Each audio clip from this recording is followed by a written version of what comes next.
Muy buenas tardes, les saluda Jaime Chávez Alor, director ejecutivo adjunto del Van Center for International Justice y co-coordinador junto con mi colega Ignacio Probono de la Red Probono de las Américas. Les agradecemos mucho conectarse esta tarde de lunes 9 de junio. Estamos muy contentos de ver que este webinar tuvo bastante interés. Sabemos que es un tema muy importante lo que está pasando ahorita y por eso es que estamos organizando por parte del Ban Center y de la Red Pro Bono este webinar Ley de Agentes Extranjeros en El Salvador, implicaciones y siguientes pasos. Nosotros desde el Ban Center y desde la red hemos seguido con mucha atención el desarrollo de ciertos eventos a nivel regional que tienen un impacto directo en el espacio cívico, en la posibilidad de organizaciones de sociedad civil de poder llevar a cabo su trabajo y en este caso, en El Salvador, esta nueva ley que se acaba de publicar, que además tiene impacto más allá del sector social. Así que les agradecemos mucho por estar aquí. Es un tema al que le vamos a seguir dando seguimiento y sabemos que es de mucho, mucho interés. La situación de la posibilidad de organizaciones, sociedad civil y otros sectores de poder llevar a cabo el trabajo de una forma que la legislación lo permita, sin amplias restricciones y también, sobre todo, tener claridad de los derechos y obligaciones de estas entes ahora regulados por esta ley, pues es muy importante, es uno de los temas de mayor enfoque que tenemos. Así que les agradecemos mucho estar aquí, pero sobre todo agradecemos a nuestros dos expositores del día de hoy, que son dos abogados salvadoreños expertos en los temas que nos acompañan de la firma Arias. Tenemos en primera instancia a Luis Barahona. Él es socio director de la práctica de impuestos en El Salvador de Arias. Él es especialista en el área de impuestos, litigios tributarios, planificación fiscal, auditorías legales preventivas y de detección de riesgos fiscales y precios de transferencia, con vasta experiencia en el seno de la administración tributaria y en el sector privado. Tenemos también al abogado César López, él es Senior Counsel del Departamento de Impuestos de El Salvador en Arias. Él es especialista en el área de impuestos internos, aduaneros y municipales, consultoría y asesoría en fiscalizaciones y litigios tributarios en sede administrativa y judicial, planificación fiscal, auditorías tributarias de cumplimiento, reestructuraciones y planeaciones empresariales y precios de transferencia. Como verán, son dos personas que conocen bien la materia, que ya han estado dando asesorías a sus clientes en materia de esta ley, así que la han estudiado y tienen claridad de todo lo que ha estado pasando con esto. Y nosotros, desde el Van Center y desde la Red Pro Bono de las Américas, lo que hacemos es justamente esto, apoyar a entidades, organizaciones de sociedad civil, fundaciones, otras entidades que requieren de este expertise legal. Nosotros, para las entidades que califican para trabajo pro bono, podemos apoyar con esto siempre de la mano de los expertos de los diferentes países. Así que también vamos a estar poniendo nuestros datos de contacto aquí para que sepan a quién acudir, tanto de la Red Pro Bono de las Américas como del Van Center. Pero sin mayor introducción, quisiera que pasáramos ya al evento principal que tiene que ver con la presentación sobre esta nueva ley en El Salvador. Así que sin más, les agradezco nuevamente que se hayan conectado y sobre todo a nuestros panelistas y pues le daríamos la palabra ahora sí a Luis, por favor, para que pueda iniciar con la presentación. Muchísimas gracias. Y muchas gracias, Jaime. Buenos días a todos. Muchas gracias por su asistencia.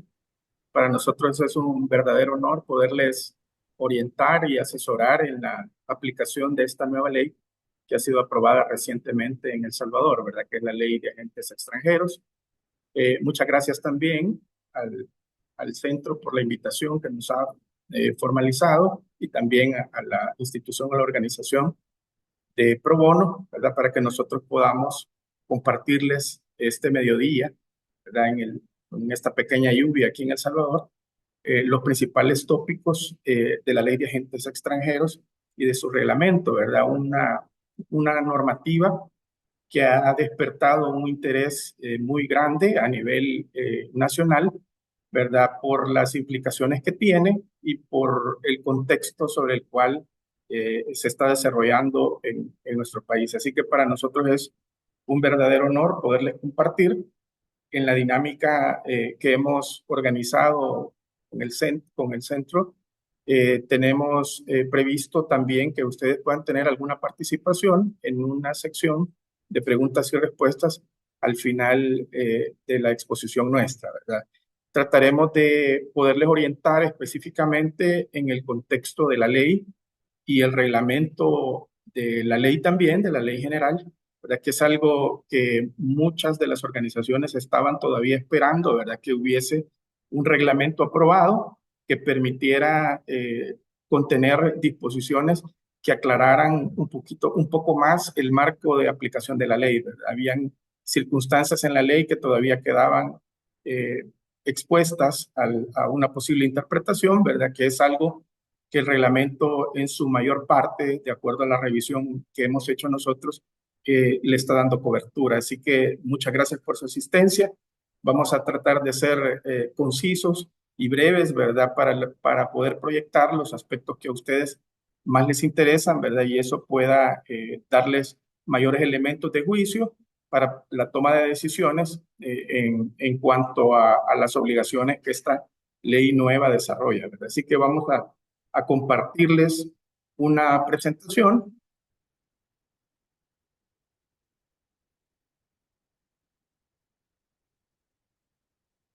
que hemos preparado para ustedes.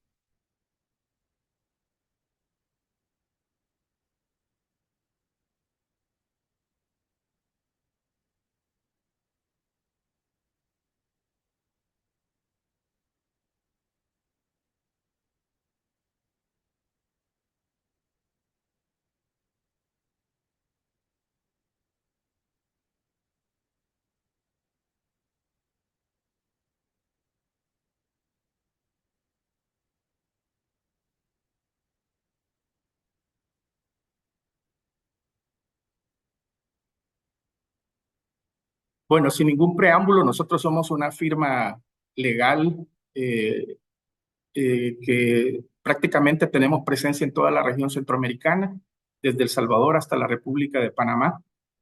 Y nuestra, en realidad, expertise es poder especializarnos en diferentes áreas de práctica, ¿verdad? Una de ellas es precisamente el área impositiva, que como podrán ver, que es el área de impuestos. Esta ley trae un componente muy importante de un tema tributario, de impuestos, de algunas obligaciones también. E igualmente, tenemos la especialización en atender a muchos de nuestros clientes, como Jaime lo adelantó, ¿verdad? Que son organizaciones sin fines de lucro y también otros actores, ¿verdad? Como instituciones financieras supervisadas por la superintendencia del sistema financiero que también tienen una participación o tendrán una participación activa en esta ley, ¿verdad? Así que con el conocimiento de los diferentes ángulos de los participantes de la ley, pues esperamos darles nuestro mejor aporte durante esta mañana, ¿verdad? ¿Qué es la ley de agentes extranjeros y qué es su reglamento, ¿verdad? Esto es a esta fecha, 9 de junio, porque el fin de semana han estado cambiando un poco las circunstancias de esta ley, haciéndose la publicación del reglamento a través del diario oficial. Así que trataremos de informarles lo que a esta fecha tenemos en actualización de la ley de agentes extranjeros y su reglamento. ¿Cuál es el contenido de la presentación? Les vamos a presentar brevemente algunos aspectos que son relevantes de la ley relacionados con su aprobación y su vigencia. Igualmente del reglamento, ¿verdad? Son aspectos muy puntuales, muy generales, pero que nos permiten saber y conocer a partir de cuándo esta ley resulta aplicable. También hay algunos aspectos principales de la ley y de su reglamento que son desarrollados en la misma y las conclusiones y próximos pasos sugeridos por parte nuestra a las organizaciones. En el primer punto tenemos la aprobación y la vigencia de la ley y su reglamento. Aquí es importante tener presente que nuestro sistema jurídico establece tres pasos, básicamente, tres pasos sencillos que una ley tiene que cursar para poder ser aplicable en El Salvador, que es lo que se denomina por nosotros los abogados el proceso de formación de ley. Básicamente, el proceso de formación de ley está estructurado por una aprobación inicial que se hace a través de la Asamblea Legislativa, después la sanción presidencial, que es el segundo paso, y el tercer paso es el de la publicación en el diario oficial, que básicamente es el acto a través del cual la población tiene conocimiento ya del texto mismo de la ley.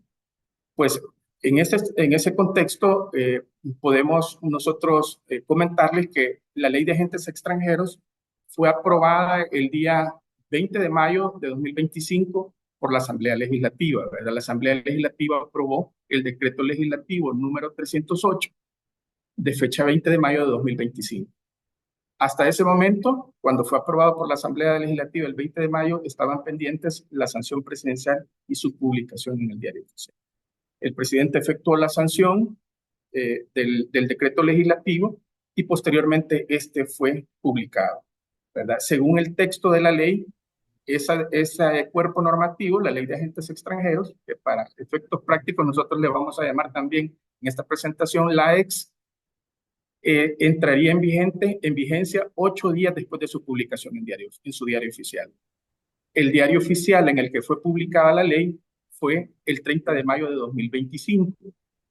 Eso significa que los 8 días posteriores al 30 de mayo se han cumplido el día 8 de junio, ¿verdad? Que fue el día de ayer, ¿verdad? El día domingo, se vencieron los 8 días posteriores que la ley establece para poder estar vigente. Eso significa que este día hemos amanecido ya formalmente con una ley vigente. ¿Por qué digo formalmente? Y creo que esto vale la pena, aunque es un tema bien jurídico, pero sí vale la pena que ustedes también tengan conocimiento de esto, ¿verdad? Porque en el contexto de la jurisprudencia que ha desarrollado la Sala de lo Constitucional de El Salvador, existe la posibilidad de que la ley pueda tener dos contextos de vigencia, ¿verdad? Uno, la vigencia formal y otro, la vigencia material. La vigencia formal está relacionada con la fecha en que se publica el diario oficial, ¿verdad? Si el diario oficial se publicó el 30 de mayo, pues los 8 días siguientes se dan el 8 de junio, ¿verdad? Esa es la vigencia en sentido formal, pero hay otra vigencia en sentido material, que es la que ha desarrollado la Sala de lo Constitucional en nuestro país, que la Sala de lo Constitucional ha sostenido sobre esta vigencia material que mientras el diario oficial no salga a circulación, ¿verdad? Aunque tenga una fecha predefinida, entonces no se puede hacer el cómputo de esos 8 días para que entre en vigencia. Entonces, eso significa si por ejemplo, esta ley fue publicada en el diario oficial del 30 de mayo, pero el diario oficial del 30 de mayo salió a circulación hasta el 5 de junio, entonces, de acuerdo a este criterio de la vigencia material, el plazo de los 8 días se debe computar desde el 6 de junio, que es el día siguiente, en adelante, ¿verdad? Ahora, ¿qué sucede ya en la aplicación práctica por parte de nuestras instituciones, ¿verdad? Las instituciones gubernamentales normalmente hacen uso de la vigencia en sentido formal. El cómputo de ese plazo de 8 días se hace desde la fecha de publicación o desde el día siguiente de la fecha de publicación en el diario oficial. Eso implica que el margen de poder determinar si la ley esté vigente, por lo menos de cara a las autoridades, pues esto ya estaría cumplido, ¿verdad? Así que estamos ya en este momento hablando de una ley que está vigente a partir de esta fecha. Luis, perdóname que te interrumpa.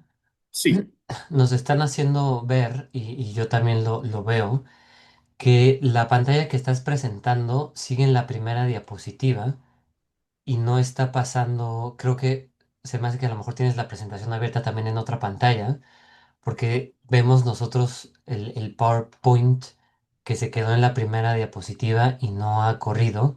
Y sobre todo esto que estás hablando, ok. tienes una diapositiva muy buena que la gente no está pudiendo ver. Ahora, Jaime, esto no sé si logras ver ahorita, si logra ver la pantalla. No, está igual. Lo que vamos a hacer, si quieres, yo puedo compartir, Ok, eh, perfecto. lo comparto de acá Ese mejor. y tú me dices para irlo pasando. Ok, perfecto. Según yo, ahora sí ya la gente puede Ok, ver la perfecto. diapositiva que dice aprobación y vigencia Ok, de la ley. excelente. Qué bueno. Sí, voy a recapitular, ¿verdad? Lo que básicamente contiene esta lámina son esos tres momentos que yo les comentaba que debe cursar toda ley en El Salvador para que sea aplicable. Es el proceso de formación de ley. Un primer paso aprobado por la Asamblea Legislativa, ese primer paso se dio el 20 de mayo de 2025. Pero un segundo paso, la sanción presidencial, que también ya fue otorgada, ¿verdad? Y un tercer paso es la publicación en el diario oficial. La publicación en el diario oficial se ha hecho en el diario oficial de fecha 30 de mayo de 2025, ¿verdad? Les hemos también insertado en la lámina una imagen del diario oficial donde ustedes pueden visualizar marcado en color amarillo en la parte superior la fecha del diario oficial, que es de 30 de mayo, y en la parte de más abajo, en la parte posterior, pueden también ver el decreto legislativo 308 que contiene la ley de agentes extranjeros. Y les comentaba que en función de la vigencia en sentido formal, pues al haber sido publicado el 30 de mayo, ya la ley estaría vigente a partir del día 8 de junio, que fue el día de ayer domingo. Así que estos plazos no comprenden días hábiles, sino que son días corridos, se cuentan desde el día siguiente. Así que esto es como en esencia lo que les había explicado y las disculpas del caso por el problema técnico que no se visualizaba la presentación.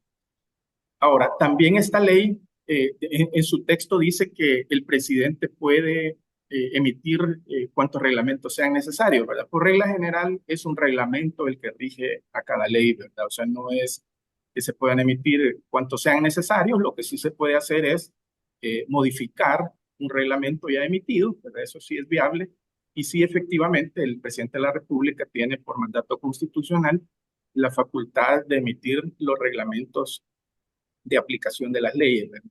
Una de las características de los reglamentos es que estos están sujetos o supeditados a lo que la ley establece, ¿verdad? Por regla general, su contexto o su naturaleza es que sirven de desarrollo a aspectos que no han quedado desarrollados en la ley, ¿verdad? Pero siempre tienen que estar supeditados al marco de la ley.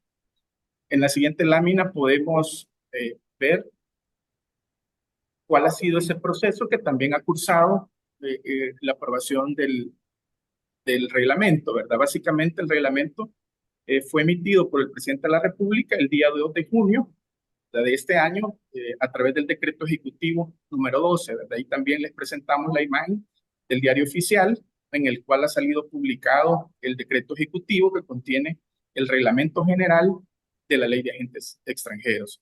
Según el texto de este reglamento, también su vigencia formal se daría a partir de 8 días después de su publicación en el diario oficial, ¿verdad? Eso significa que al haber sido publicado en el diario oficial de fecha 2 de junio de 2025, pues entonces este reglamento estaría vigente formalmente siempre esta misma semana, específicamente el día miércoles 11 de junio de 2025. ¿Por qué es importante tener conocimiento tanto de la vigencia de la ley como de la aplicación en la ley? ¿Verdad? Quizás reitero en este punto, porque en el contexto de la ley hay ciertas obligaciones que deben cumplirse, ¿verdad? Una de ellas, por ejemplo, la más relevante o la inicial es hacer una inscripción dentro del registro de agentes extranjeros, que es el RAEX, que es un registro que se crea a través de esta ley, ¿verdad? Y es importante porque, si bien es cierto, en la ley que ya está vigente se establece la obligación de hacer el registro, en el reglamento que desarrolla el contenido de la ley se establece cuál es el procedimiento o documentación o información o la forma de proceder para hacer el registro ante el Ministerio de Gobernación, ante este registro. Entonces sí es importante que se conjuguen ambas vigencias, ¿verdad? Porque para poder hacer un trámite efectivo debería de estar también ya vigente el reglamento, y eso significaría que a partir del día miércoles ya se podría hacer un trámite pleno de registro ante esta institución, ¿verdad? Que es el Ministerio de Gobernación, ante el registro de agentes extranjeros. Bueno, determinado esto de la vigencia, que es algo muy importante para que ustedes conozcan, también les vamos más adelante van a poder ver que hay algunas disposiciones transitorias, tanto dentro de la ley como el reglamento, sobre la aplicación de ciertas obligaciones. Vamos a irla desarrollando uno a uno, vamos a pasar en este momento a poder, en las siguientes láminas, poder visualizar cuáles son las principales obligaciones por los principales aspectos que desarrolla la ley y su reglamento. ¿Verdad? Como punto principal, que es algo que pareciera ser sencillo, pero que no es tan fácil ni tan determinable en el contexto de la ley, es quiénes son los sujetos obligados. ¿Verdad? Porque a pesar de que la ley da ciertos factores o elementos para determinar quiénes son los sujetos obligados, pues sí ha habido ciertas dudas o ciertas inquietudes de que sí hay otros adicionales que pueden entrar en el contexto.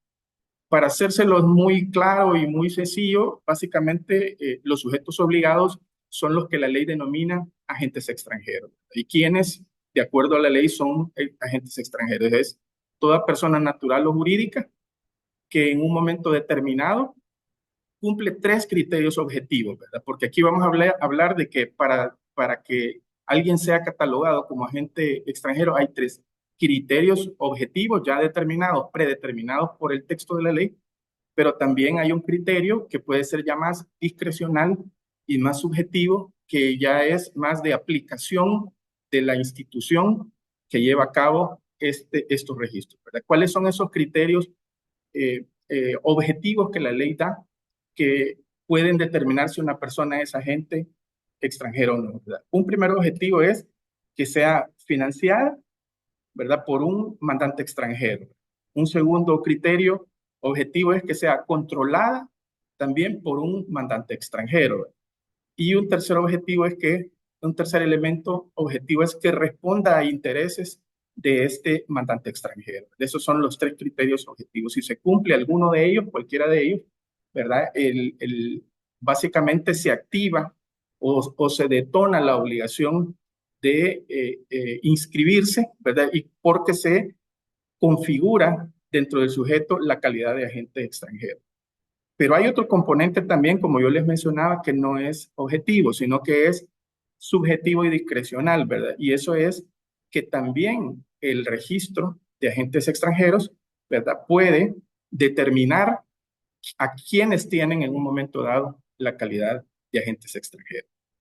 Pero en esencia, digamos, la calidad de agente extranjero va a estar determinada porque una organización pueda recibir ayudas, aportes, donaciones, transferencias, cualquier tipo de recurso proveniente del exterior, ¿verdad? Eso es como un punto medular, ¿verdad? Porque aquí han surgido muchas inquietudes si los que no obtienen ayudas en el extranjero, porque hay organizaciones que no obtienen ayuda desde el extranjero, ¿verdad? Si estas eh, caen o se ubican dentro de esa calidad de agentes extranjeros. Los que no reciban ayudas, o sea, no reciben fondos desde el extranjero, no podrían ser concebidos bajo el contexto de esta ley como agentes extranjeros, ¿verdad? Únicamente lo serían aquellos que reciban fondos desde el exterior, ¿verdad? Y que en un momento dado esos fondos, pues un financiamiento no necesariamente implica una, una, una condición de estar controlado, porque puede ser una donación, las donaciones por naturaleza, digamos, no tienden a condicionar, ¿verdad?, al donatario, que es el que recibe la donación, pero sin embargo ese es uno de los criterios que la ley establece como para considerarse como agente extranjero. Así que creo que es importante, digamos, tener presente que los conceptos son bien amplios. Alguien está preguntando contribuciones, veo que están haciéndolo, y sí entran las contribuciones, ¿verdad? Porque el concepto, incluso la ley indica que pueden ser pagos, ¿verdad? ¿Y a qué se debe esto, verdad? Que pueden existir, digamos, diversas formas a través de las cuales desde el extranjero se pueden transferir recursos a una organización, ¿verdad? Entonces, en esto de los conceptos ha quedado bien amplio, ¿verdad? No solamente son donaciones, sino que hay las transferencias que se hagan en cualquier concepto a este tipo de organizaciones, pues podrían ser consideradas como detonantes para poderse calificar.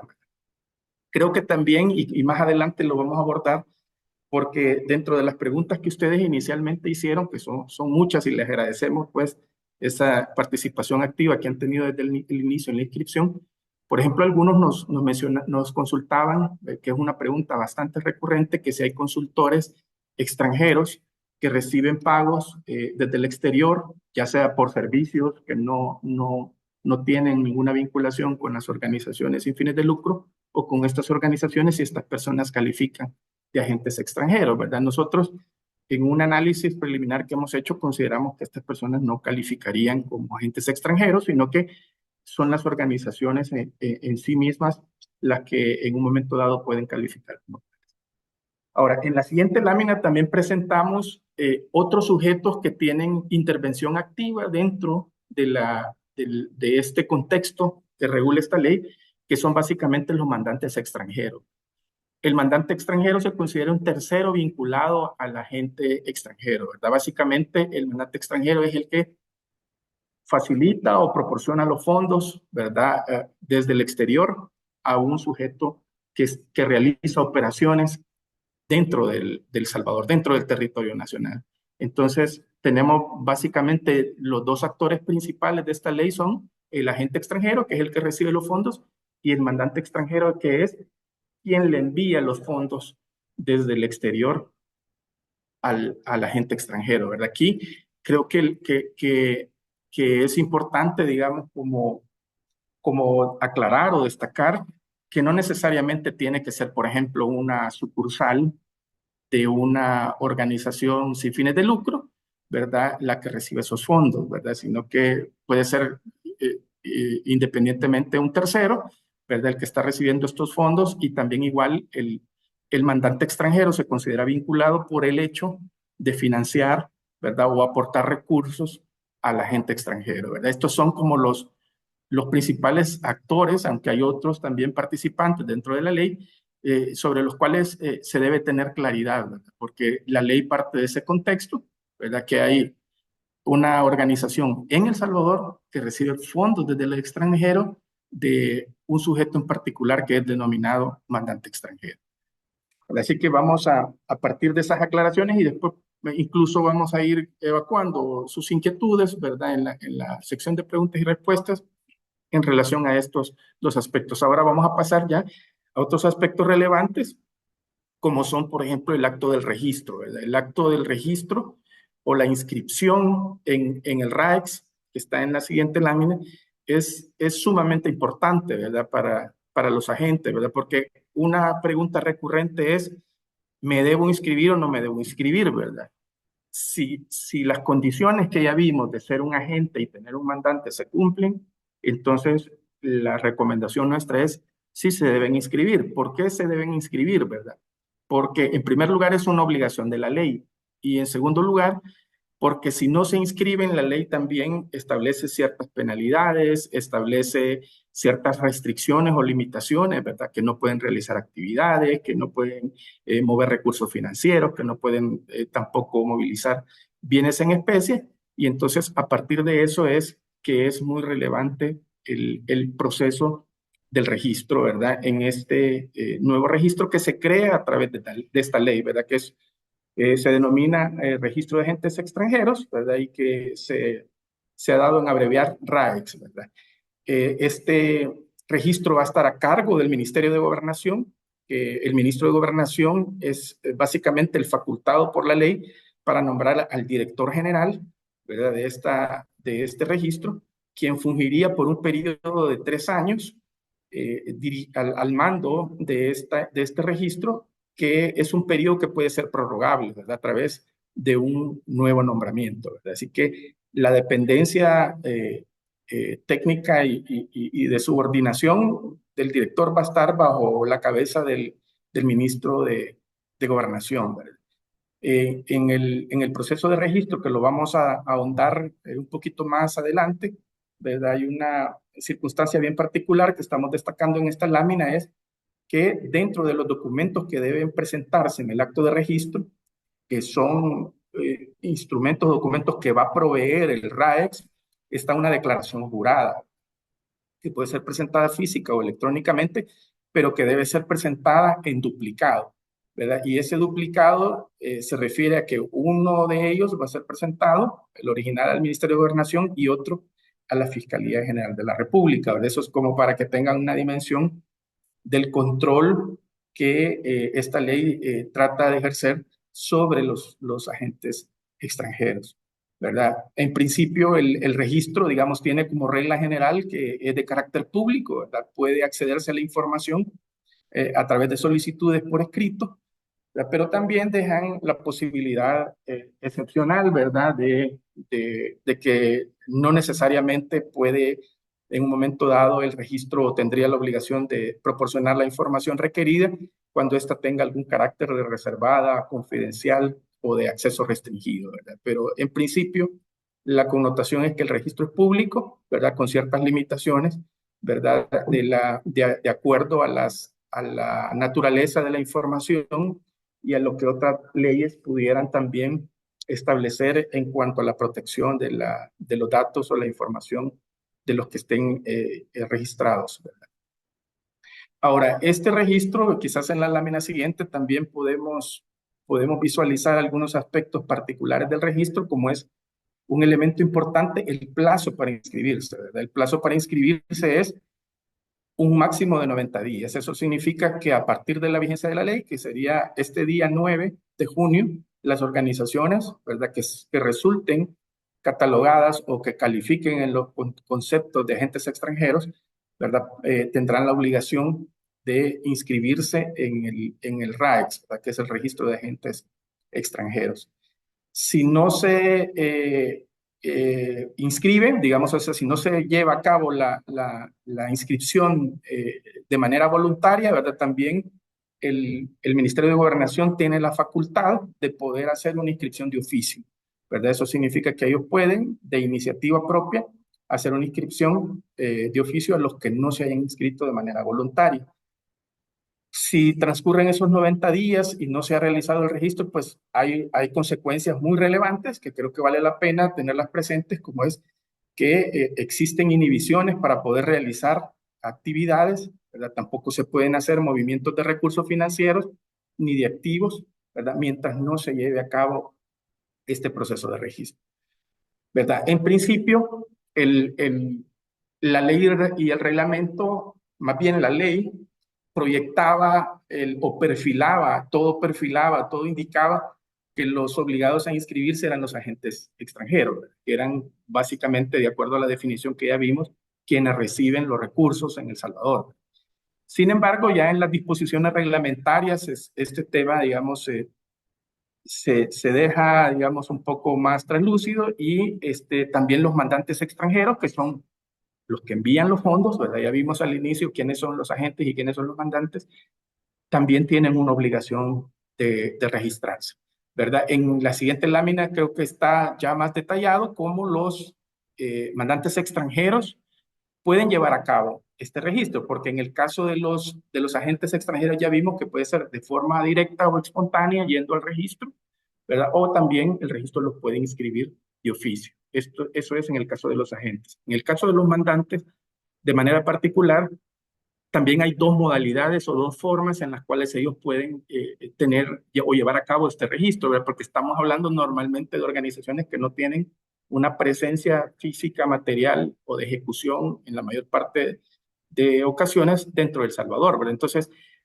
hay un mecanismo que es el mecanismo directo, el mecanismo de inscripción directa, ¿verdad? Que es llegando al registro, similar a los agentes extranjeros, que tienen que tener una presencia, para eso indispensablemente deberían de tener algún representante o apoderado que los pueda inscribir, ¿verdad? Pero hay otra que pueda ser, digamos, como de mayor facilidad o flexibilidad para las organizaciones, es la segunda opción, que es que puedan quedar registrados sus mandantes por derivación, ¿verdad? Esa es la terminología que utiliza el reglamento y lo que implica es que al momento del registro de la gente y de acuerdo a la información que proporcione la gente, también se puede llevar a cabo un registro por derivación del mandante, ¿verdad? Eso es, digamos, son las dos modalidades en virtud de las cuales los mandantes extranjeros pueden también llevar a cabo sus procesos de registro, ¿verdad? También creo que el siguiente apartado de esta lámina creo que es un apartado aclaratorio muy importante, ¿verdad? Y que creo que además muy necesario, ¿verdad? Porque la ley, la amplitud de los términos utilizados en la ley, pues proyectan que esta ley no necesariamente se limita o se circunscribe a las organizaciones sin fines de lucro, ¿verdad? Y entonces esto había despertado mucha inquietud por parte de la inversión extranjera en El Salvador, particularmente las sociedades mercantiles, ¿verdad? Que estaban ya ellos en perspectiva, digamos, evaluando si por hacer aportes a sus empresas operativas en El Salvador desde el exterior, ¿verdad? Ya sea financiadas, aportes de inversión, ¿verdad? Aportes de capital. Entonces ellos iban a quedar comprendidos en el contexto de esta ley, ¿verdad? La ley básicamente dice, o más bien en este caso el reglamento hace la aclaración, que las sociedades de naturaleza mercantil, sea nacionales o extranjeras, ¿verdad? O las personas naturales o jurídicas vinculadas con ellas, ¿verdad? Que realicen actividades estrictamente de naturaleza mercantil, ¿verdad? O comerciales, o las inversiones extranjeras, no quedarían comprendidas en los conceptos ni de agente ni demandante, ¿verdad? Eso significa que si, por ejemplo, una sociedad extranjera ha realizado una inversión en El Salvador a través de una sociedad salvadoreña o una sucursal, ¿verdad? Perfectamente puede hacerle transferencias de fondos, ¿verdad? Sin entrar a ser calificada o sin tener una obligación de registrarse en el registro de agente residente. Como ustedes saben, el objetivo principal de esta ley es tratar de controlar en lo posible, digamos, la injerencia en aspectos como vitales de decisiones políticas o de participación extranjera en la política, ¿verdad? Eso es como un contexto, digamos, fundamental y a partir de eso también en el reglamento, a pesar que aclara que estas sociedades o estas empresas que tienen una connotación eminentemente mercantil, ¿verdad? O un funcionamiento directamente enfocado a aspectos comerciales y de lucro, pero que si sus finalidades se apartan de eso, digamos, también dejan la posibilidad abierta, ¿verdad?, de que se podría proceder a su registro a través del RACS, ¿verdad? Yo creo que eso es algo que ya se visualizaba en la ley también, que la ley no se contextualizaba exclusivamente sobre las organizaciones sin fines de lucro, sino que también podía alcanzar a otras que no estaban comprendidas específicamente en esa calificación.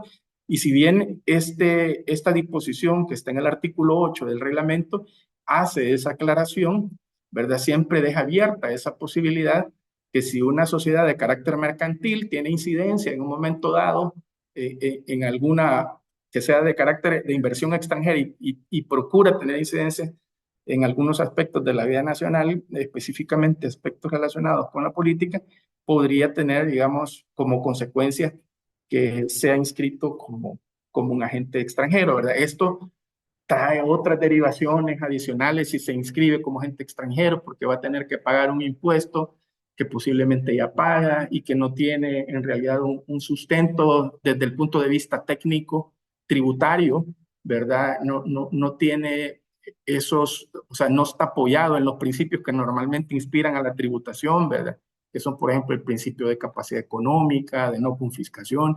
Existen ciertos principios que rigen, ¿verdad? Y estas empresas mercantiles creo que para ellas se activaría aún más esa posibilidad de que entren en esos contextos donde el impuesto pueda tener un nivel mayor de cuestionamiento desde el punto de vista tributario, ¿verdad? Pero hay otros aspectos también importantes en esto de la obligación de registrarse que en la próxima lámina podríamos revisar y es algo ya más operativo, ¿verdad? Aunque el reglamento aporta ya algunos elementos adicionales, no es tan prolijo, digamos, en cuanto a qué debe hacerse al momento de registrarse, ¿verdad? Pero sí de algunas pautas importantes, ¿verdad? Que puedan constituir una guía. Y más adelante vamos a ver también cómo el RAEX ya empezó, digamos, a tener algunas acciones orientadas, pues, a poder contribuir a que las organizaciones puedan registrarse. Pero particularmente dentro de lo que el reglamento establece, de la solicitud y requisitos del registro, ¿verdad? Básicamente deben presentarse para el acto propio del registro dos documentos, ¿verdad? En primer lugar es una solicitud de registro, que eso se hace a través de un formulario que el RAEX proporcionará, ¿verdad? Ese es un primer documento que proporciona la autoridad que debe completarse el formulario. Pero hay un segundo documento que es la declaración jurada. Hay una declaración jurada que hace unas láminas atrás se las mencioné, que se presenta en duplicado, una al Ministerio de Gobernación y otra a la Fiscalía General de la República. Entonces también se va a tener que presentar dentro de la solicitud del registro, para el registro, esta declaración jurada. La declaración jurada, el reglamento establece alguna información muy básica a nuestro criterio, pero alguna no tanto, ¿verdad? Donde que se debe adjuntar o que se debe incorporar más bien dentro de la declaración jurada, ¿verdad? Una de ellas es la identificación del agente extranjero, que es el que se está registrando, ¿verdad? La identificación del mandante extranjero, que es quien aporta los recursos o de quien se reciben los recursos desde el exterior por parte del agente extranjero, ¿verdad? Aquí también va a derivar el registro del mandante, ¿verdad? Por la vía, valga la redundancia, de la derivación, como lo menciona el reglamento, ¿verdad? También debe proporcionarse información de los libros autorizados por el registro de asociaciones o fundaciones sin fines de lucro o por el auditor, según sea el caso. Yo creo que esto es importante porque estos son ya controles que ya el registro de asociaciones o fundaciones sin fines de lucro establece, ¿verdad? El poder llevar libros. También la mayor parte de las organizaciones tienen controles muy detallados, muy precisos, muy exhaustivos, ¿verdad? Porque son sujetas pues a control y fiscalización por parte de las organizaciones que les aportan sus recursos, ¿verdad? Entonces, esto no debería de ser una limitante, a pesar que eso ya es un requisito un poquito como más sofisticado que solo proporciona la identificación de los agentes o el mandante, pero no debería de representar, digamos, un problema para las organizaciones que normalmente pues llevan sus libros en forma, ¿verdad? Y si no, pues creo que este es el momento importante como para poder hacer una pequeña debida diligencia, ¿verdad? Una mini auditoría al interior de las organizaciones para asegurarnos que tenemos toda la información desde los estatutos, representaciones legales, libros, ¿verdad? Las cosas como fundamentales, proyectos, recepción de recursos, administración de los fondos, ¿verdad? Proyectos en los que se ha invertido, que podamos tenerla muy clara porque más adelante vamos a ver cómo esta ley también plantea la posibilidad de la exclusión, de obtener una calificación de exclusión, ¿verdad? De estas obligaciones, ¿verdad? Principalmente de la obligación del pago de impuestos, ¿verdad? Otro elemento adicional que pide el reglamento que debe incluirse en la declaración jurada es la declaración de actividades y fuentes de financiamiento. También el presupuesto y descripción del proyecto, ¿verdad? Cuando se trate de solicitud por proyecto, que esto lo vamos a ver también más adelante, de que esa exclusión puede operar por proyectos o puede ser por un periodo anual renovable, ¿verdad? Por parte de las autoridades.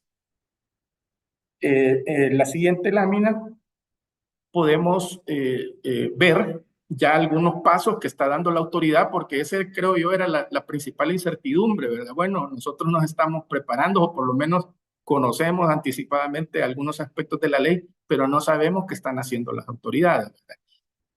La semana anterior, el día viernes o sábado específicamente, el Ministerio de Gobernación hizo una publicación, que es la que ustedes están visualizando en la pantalla, ¿verdad? Donde invitaba a los usuarios para que a partir de este día puedan agendar ya ciertas reuniones con el propósito de poder llevar a cabo el proceso de registro, ¿verdad? En el registro de agentes extranjeros, en el RAEX, ¿verdad? Y también da un par de puntos de contacto, ¿verdad? Uno específicamente a través de WhatsApp, ahí hay un número específico, ¿verdad? También hay un correo electrónico de atención al usuario, ¿verdad? Que sin duda van a ser como canales que van a estar muy saturados, ¿verdad? Que puedan ser muy limitados, ¿verdad? Pero que ya pues implica que las autoridades están abriendo algunos canales de comunicación para que también ya durante la vigencia de la ley se puedan cumplir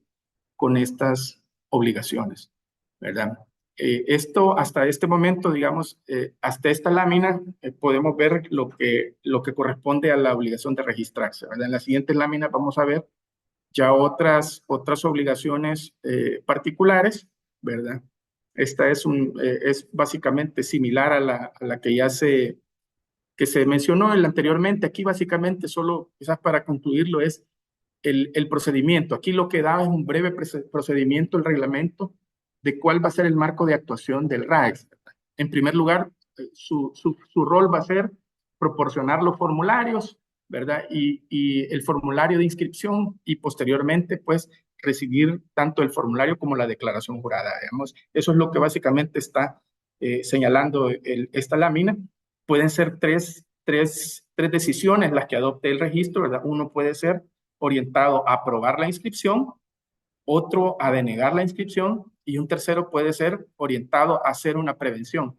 Una prevención normalmente es como una solicitud que se hace de información por parte de las autoridades cuando éstas creen que la información que ha sido presentada no es suficiente. Entonces, a eso se le denomina prevención.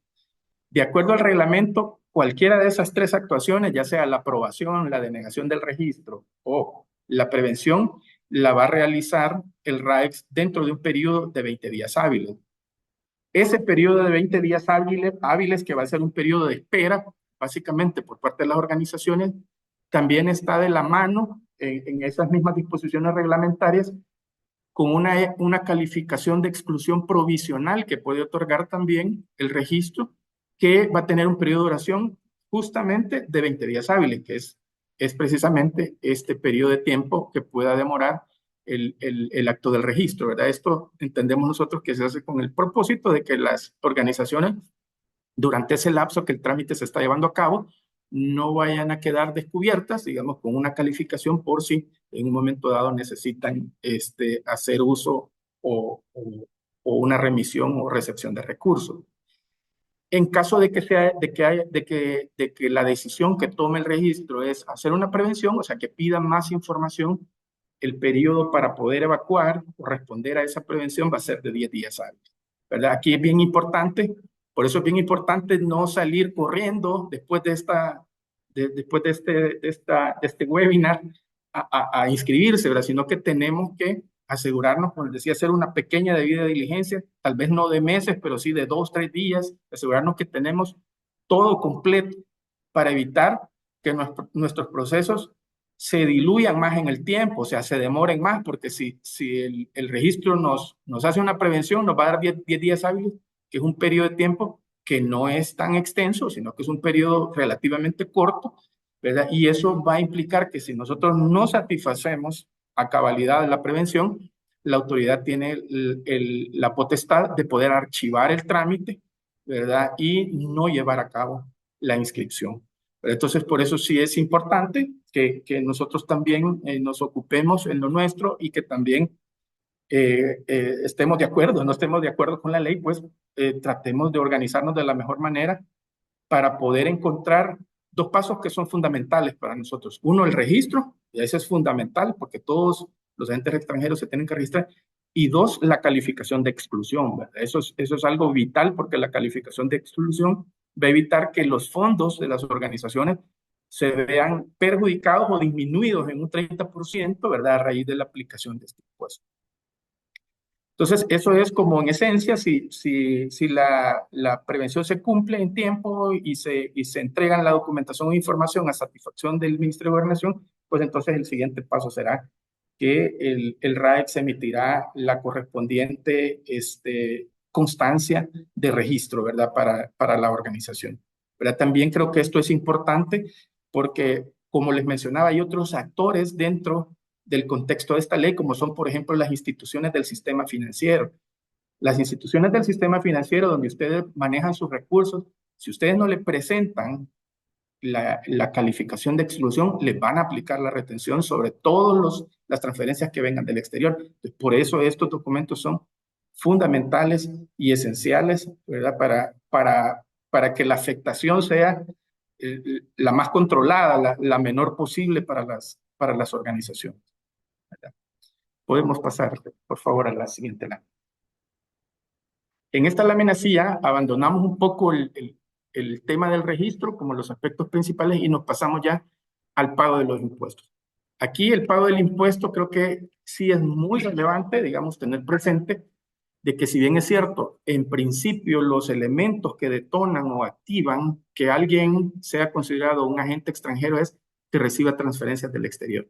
Y como consecuencia esas van a ser las que principalmente la ley abarca o comprende dentro del contexto de las operaciones grabadas con este impuesto del 30%, ¿verdad? El impuesto recae sobre el valor total de lo donado, ¿verdad? Ahí no hay una forma de determinar, como normalmente se hacen los impuestos, una base imponible, ¿verdad?, sobre la cual aplique el impuesto, sino que aplica sobre el monto total, ¿verdad? El mecanismo que establece, ya lo vamos a ver más adelante, pero para anticiparles un poco, son las instituciones del sistema financiero las que aplicarían este impuesto, ¿verdad?, sobre toda transferencia que se reciba del exterior por parte de los agentes extranjeros que no tengan esa calificación de exclusión, ¿verdad?, y que estén inscritos como agentes extranjeros. Ahora, ¿por qué es importante tener presente esto? Porque la ley en realidad no solamente grava con el pago de este impuesto a las operaciones extranjeras, sino que también grava a las donaciones que se realicen en el territorio nacional a agentes extranjeros.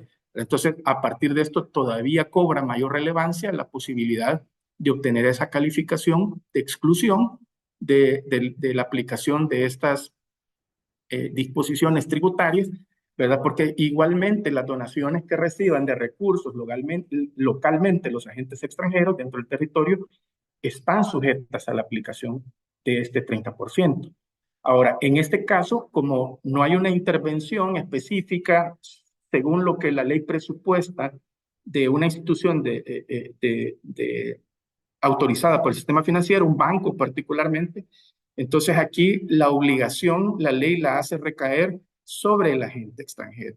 Entonces, en este caso, en las donaciones que se hagan en el territorio nacional, que serían donaciones en efectivo, ¿verdad? Lo que el agente reside, el agente extranjero tendría es la obligación de pagar por su propia cuenta el 30% de las donaciones recibidas, ¿verdad?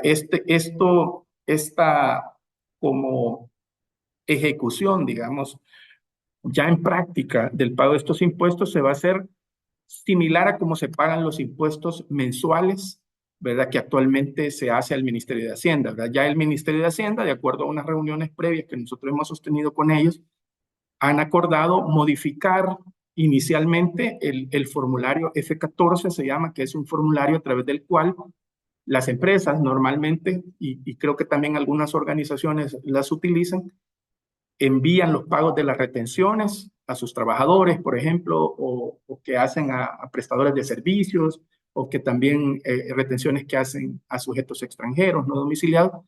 A través de ese formulario se reportan o se pagan las retenciones y el pago a cuenta de las personas naturales jurídicas. Entonces, ese va a ser el formulario a través del cual tanto los bancos, cuando ellos retengan el impuesto, como los agentes extranjeros, cuando a ellos les toque de su propia cuenta reportarlos, van a tener que utilizar esos formularios, ¿verdad? Que tenemos entendido que por la premura de la ley, esos van a ser los formularios donde preliminarmente se van a incorporar unas casillas, ¿verdad? Pero pudiera ser que a futuro se establezca un formulario específico para este tipo de impuestos, ¿verdad? Pero ese es, digamos, el punto medular del pago del impuesto que ustedes tienen que tener presente, que no solo grava las transferencias del extranjero, sino que también las donaciones que se realicen dentro del territorio nacional.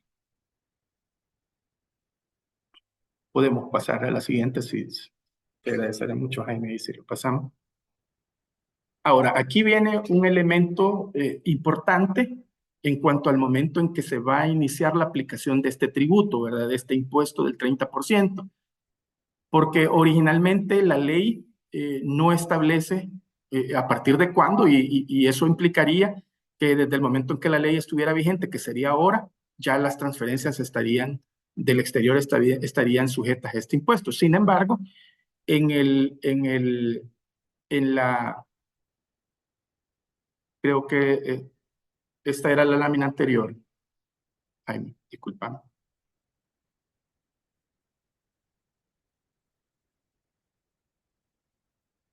No. Pásate al anterior, por favor. No, ya me fui muy adelante. A ver. Sí, Esta, no, el anterior, que sería el mecanismo siempre de pago, pero el primer mecanismo. ahí Este. está. Sí, ok.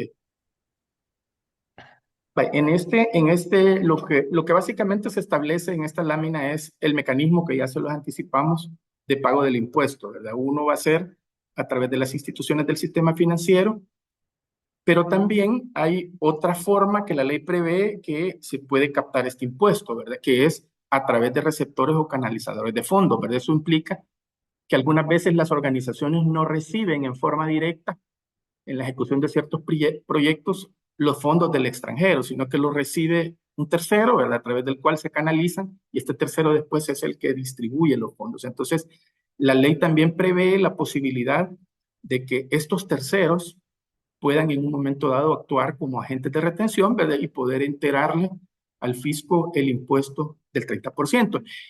Pero creo que también, antes de esto, quería hacerles, digamos, un comentario que me parece muy importante, que les estaba iniciando la explicación, que si bien es cierto, la ley debería de haber aplicado, digamos, el impuesto desde su vigencia, que sería a partir de este día, en el reglamento han incorporado una disposición transitoria, en el artículo 23 específicamente, que permite que o pospone más bien la posibilidad de la aplicación de este impuesto, ¿verdad? El momento a partir del cual el reglamento establece que este impuesto aplicaría es transcurridos los 90 días. Eso significa que a partir de esa disposición reglamentaria que estaría vigente a partir del 11, recuerden eso, del orden 11, que sería pasado mañana, el reglamento estaría vigente a partir de esa fecha.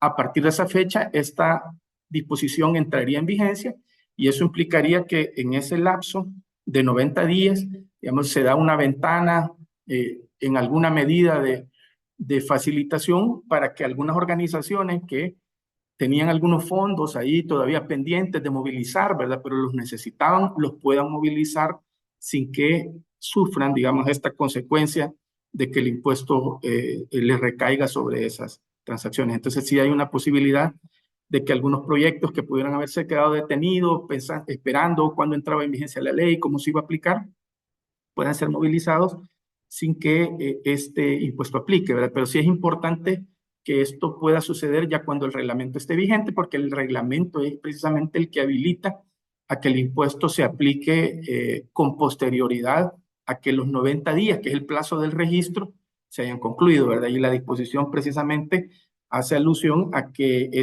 esa regla de posponer el pago del impuesto está orientada a que las organizaciones puedan llevar a cabo el proceso de registro y de exclusión, ¿verdad? Así que podemos pasar a la siguiente lámina. Muchas gracias. Aquí básicamente lo que es algo que ya habíamos anticipado, ¿verdad? Que en las donaciones en el territorio nacional, pues, los van a ser el agente extranjero el que va a tener que pagar, ¿verdad? El 30%, porque no va a haber ninguna retención, sino que lo va a pagar. Y va a ser dentro de los primeros 10 días hábiles del mes en el que recibió la donación a través de los formularios que se proporcionen para tal efecto, ¿verdad? Que como les mencionaba, el F14 va a ser el formulario que se proporcionará para tal fin.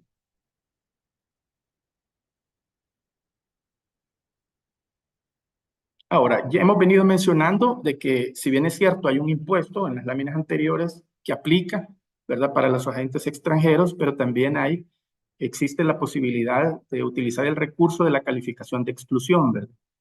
Esta calificación de exclusión lo que básicamente permitiría es que, no obstante ser un agente extranjero y estar inscrito en el registro, ¿verdad? Las transferencias de fondos que reciba, ya sea desde el extranjero o las donaciones que reciba dentro del territorio nacional, no van a estar sujetas a la aplicación de este impuesto del 30%. Ya que creo yo, un beneficio importante, pues porque no se van a ver afectados los recursos. Ahora, en principio, no hay una limitación en quiénes pueden solicitarla, ¿verdad? Sino que la ley establece que todos los sujetos obligados o agentes extranjeros pueden solicitar esta calificación de exclusión de la aplicación de las obligaciones tributarias, ¿verdad? O sea, no establece una limitante desde el inicio. No obstante, Sí, al momento de la calificación, el RAICS, naturalmente, basado en ciertos criterios que ya vamos a ver también, que se mencionan más adelante, podría en un momento dado no otorgar esa exclusión, ¿verdad? Ahora, ¿en qué momento se puede solicitar esa exclusión de calificación? De acuerdo al reglamento, se puede solicitar al momento del registro mismo, ¿verdad? O dice cuando se estime conveniente. Yo creo que si hemos hecho nuestra tarea de poder asegurarnos que tenemos al día toda la documentación e información para el registro y a su vez tener al día la información que pudiera servir para poder solicitar esta calificación de exclusión, se puede hacer simultáneamente en el acto del registro, ¿verdad? Puede hacer que también el formulario del registro, del que se menciona al momento del registro que se va a proporcionar por parte del RAEX, puede ser que traiga alguna casilla donde se solicite la exclusión, pero sí es importante que si se va a hacer en el acto del registro, que podría ser lo ideal, hacerlo paralelamente o lo más pronto posible después de haber hecho el acto del registro, ¿verdad? Se esté preparado para solicitar esta calificación. Pero sí ya la reglamentación o el reglamento establece el momento en el que se puede solicitar esta calificación de exclusión, ¿verdad? También ya les había anticipado, les había mencionado que el reglamento desarrolla la figura de la calificación provisional, ¿verdad? Que es una calificación por el término de 20 días hábiles, ¿verdad? Previo a la resolución respectiva, y es precisamente para tratar de cubrir el periodo de tiempo que tienen las autoridades para resolver la solicitud de registro, ¿verdad? Así que hay una calificación provisional que si se presenta, digamos, la solicitud de la calificación junto al registro, pudiera ser también otorgada, ¿verdad? Y durante ese periodo de tiempo, pues, no aplicarían las obligaciones tributarias.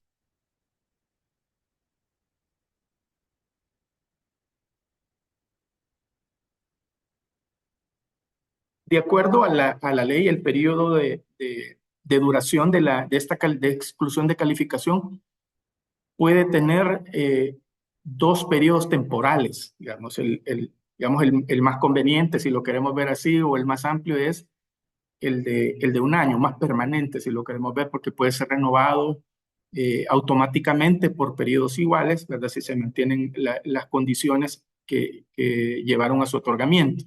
Entonces, la exclusión, digamos, o estas calificaciones de exclusión se van otorgando por periodos anuales, ¿verdad? Que son renovables automáticamente. Pero también hay otra forma de renovar o más bien de obtener la calificación, que es por proyecto, ¿verdad?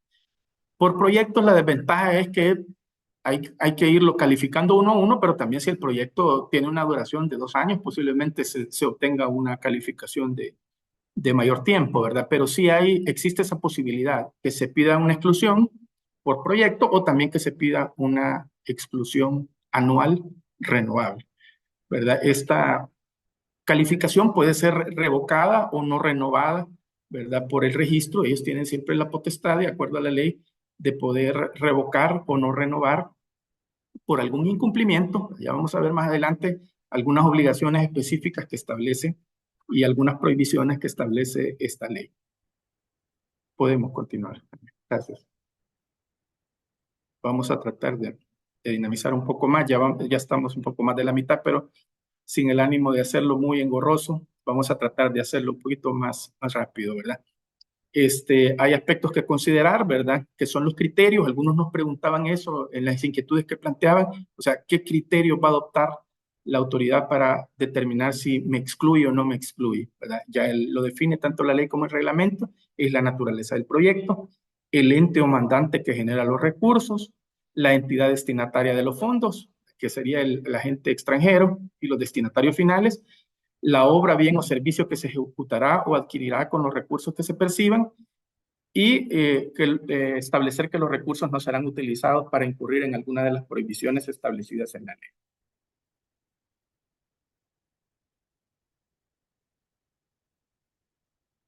Hay una situación bien singular, ¿verdad? De una calificación de oficio. En este caso, no es necesario o si las instituciones no han hecho la solicitud, el RAEX puede de oficio excluirlo, ¿verdad? Que básicamente es ciertas organizaciones internacionales. Por ejemplo, menciona sujetos creados en el marco de un instrumento internacional vigente en El Salvador, en una ley especial, a quienes actúen en el marco de acuerdos, tratados o convenios vigentes, aquellos que contribuyan con asistencia o apoyo al Estado a través de cualquiera de sus instituciones, que sean destinados a proyectos de desarrollo, salud, seguridad, educación y en general aquellos que sean de interés o utilidad pública. También aquellos que se dediquen a brindar asistencia humanitaria, tratamiento, jornadas médicas, servicios de rehabilitación de salud u otros de naturaleza similar, ¿verdad? Estos podrían obtener una calificación de exclusión de oficio. Otra de los puntos creo que es bien importante que ustedes conozcan es el tema de las obligaciones de los agentes extranjeros. La primera obligación es la obligación de registrarse. Eso es como vital.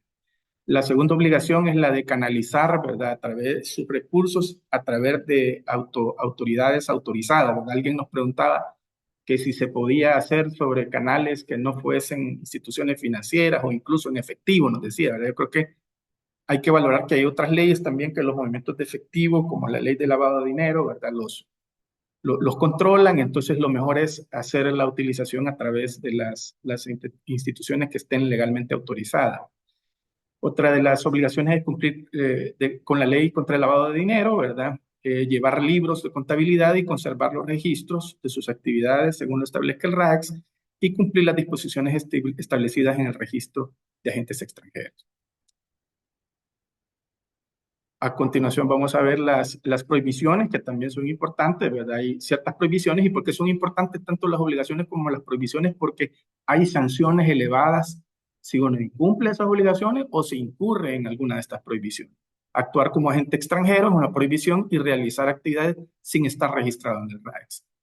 Realizar actividades con u otros con el objeto de alterar el orden público, poner en riesgo o amenazar la seguridad nacional o la estabilidad social o política del país, recibir o utilizar donaciones u otros mecanismos de financiamiento para la realización de actividades no declaradas por el RAEX, cambiar el propósito declarado de los fondos recibidos sin previo aviso al RAEX. Esas son algunas de las, o son más bien las prohibiciones que establece la ley de agentes extranjeros.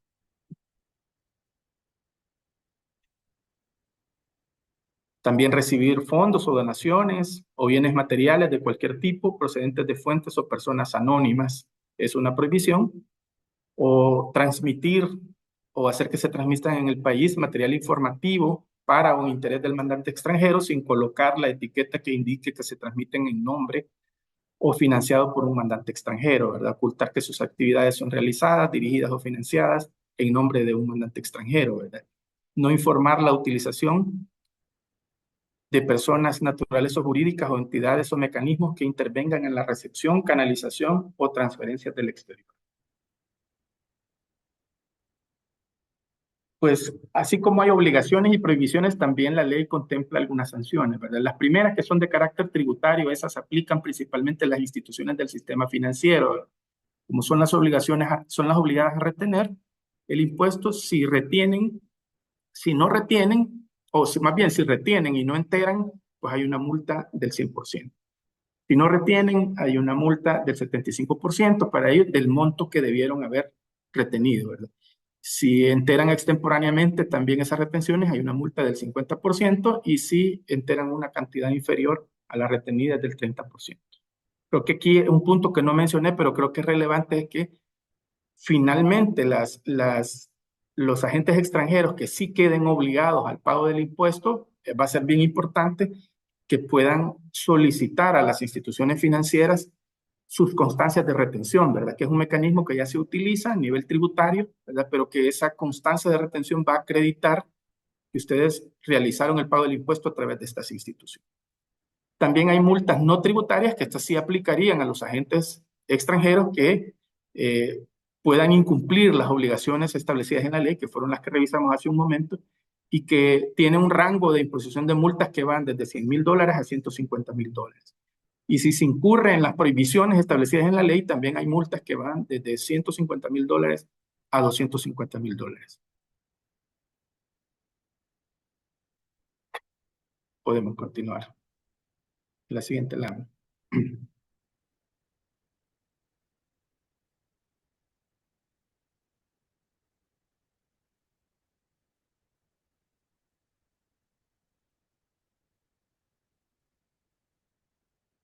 Jaime, si nos puedes, por favor. movilizar la siguiente lámina.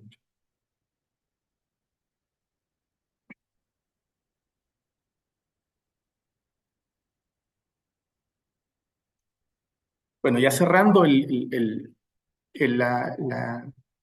información que les habíamos preparado, básicamente nuestras conclusiones son bien puntuales, ¿verdad? Y una es que en vista que la ley ya está vigente y las consecuencias que puede traer para las organizaciones, ¿verdad? Y que su reglamento también estará en vigencia el 11 de junio y ya se aclaran en ciertas circunstancias, pues nosotros recomendamos que los agentes extranjeros que cumplan estas condiciones que hemos revisado esta mañana puedan inscribirse en el RAEX, ¿verdad? Y si no tienen una finalidad política o no tiene incidencia política su finalidad, también recomendamos que puedan proceder a solicitar su calificación de exclusión, ¿verdad? Porque esto les va a permitir continuar operando sin que sus fondos se vean afectados con esta disminución del impuesto.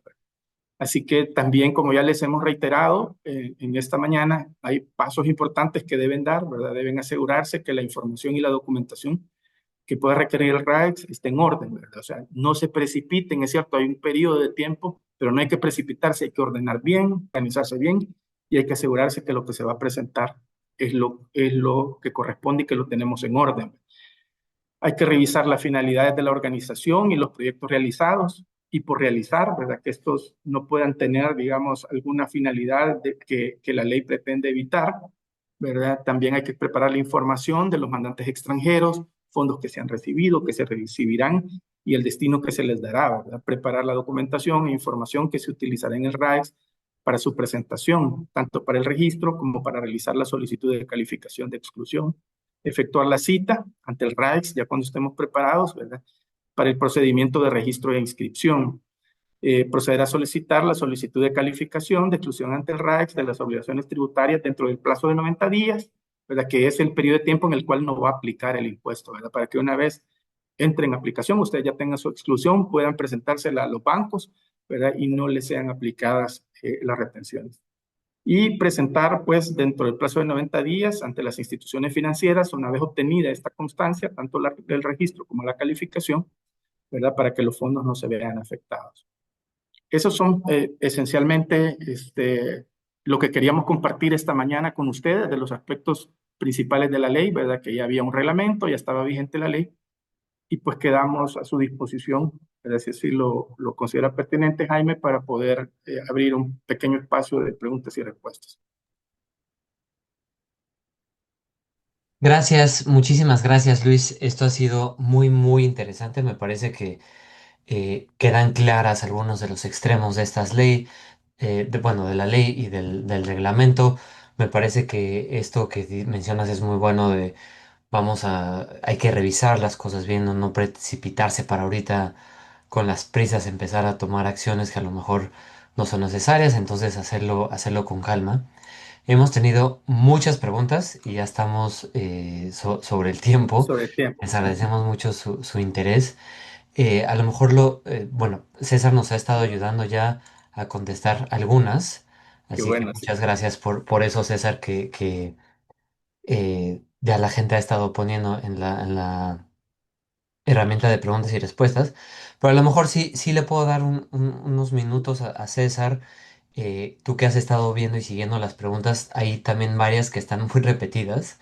Me parece que los consultores de organizaciones internacionales en El Salvador tienen muchas dudas, sobre todo como personas físicas, ¿no? Más allá de las organizaciones, hay muchas dudas sobre esto, dudas sobre el 30%, entonces, ¿a qué hora se paga? Eh, César ya ha ido contestando muchas, pero a lo mejor si en algunos minutos quieres reiterar algunos de estos puntos importantes de los que has visto que hay muchas preguntas, creo que todos lo agradeceríamos. Primero, gracias. Eh,